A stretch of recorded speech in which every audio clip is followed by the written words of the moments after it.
Salam hormatly adamlar. Men pikirimçe Google en köp ulanýan browserlaryň biridir, dogry dälmi? Hatta iPhone ulanjylary hem ulanýandyr.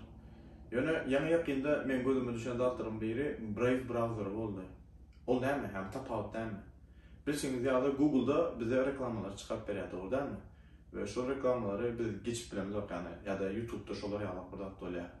Hem ýerde YouTube'da bir zat görjek bolýan, garada eýlen beýlendi reklamalar çykýar. YouTube'da ýa-da bolmasa indi geçirmem bolany onu. Garaşmalı bolýan okman 10 sekund zat.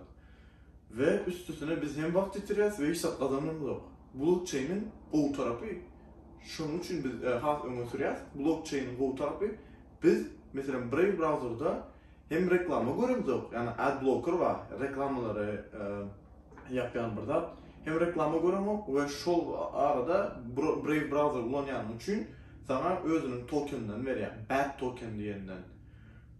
Biz onun üstüne pul kazanıp biliriz. Belki o ucipsizce bir zat bulup belki ayda ulansak değil, $2, $3, 5, 10, 15, belki $50, $100 ulanışımıza göre ülkeye. Yöne karnına depede ama doğru değil mi?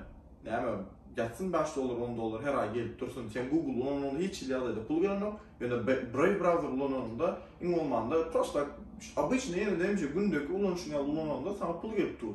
Ve o tarafı mesela şu BAT tokenlar yukarı kalan yerdeydi. Mesela biliyorsunuz kriptovalyutada kavratların yukarı pump bolýar, yukarı ýükdäki düşýär, doğru değil mi? Şolar yerdeydi. Mesela gelecekte BAT tokeni has gowy görseler, proyekt gowjyken beteken zat deseler, onda BAT tokenin bahasy galyp bilen şu wagtky bahasy mesela $1.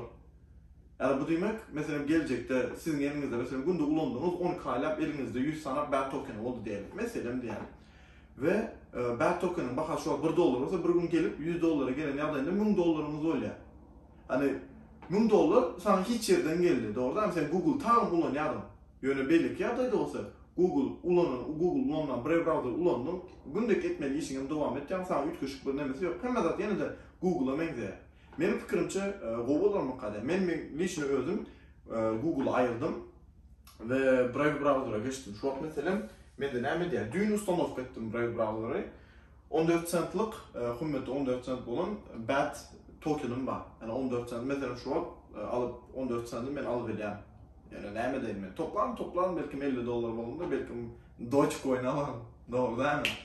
Nu garada umuman şolar ýalyp menin pikirimçe geçmeňize maslahat berýän. Yani özüm entek pul alıp görmedim ýöne şey diýin. Alt görünleri eşittim. Şonuň üçin men özüm ýa-ni düýün ustanowka etdim.